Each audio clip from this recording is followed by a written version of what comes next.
I'm Jason for the 1991 Trans Am Resto Project, and in today's video I'm going to tell you about the new name for the channel and how the name was chosen.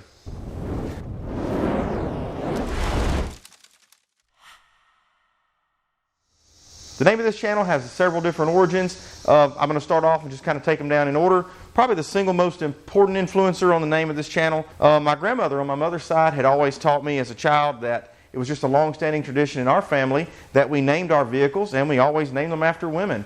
So my grandmother's basically the reason this car has a name, and we're going to name the channel after the car.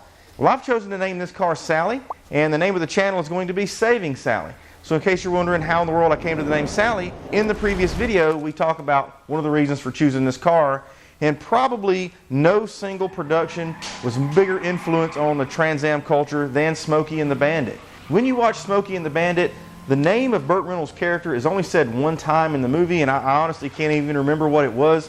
Pretty much universally, his character is simply known as Bandit. And there was a lot of symbolism that went with that black Trans Am.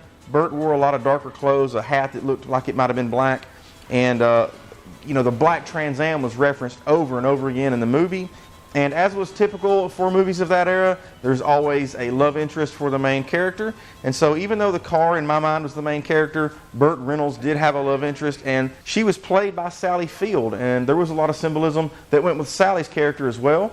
When he first picked her up, she was wearing a white wedding dress. I believe she wore white blue jeans throughout the movie. She seemed to be a lot lighter character than Burt Reynolds' character was. And so, named after the character played by Sally Field in Smokey and the Bandit, this car's name was derived.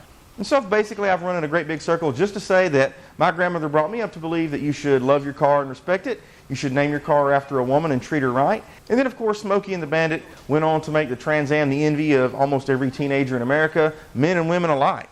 So wrapping this video up, I'm Jason and this is Saving Sally.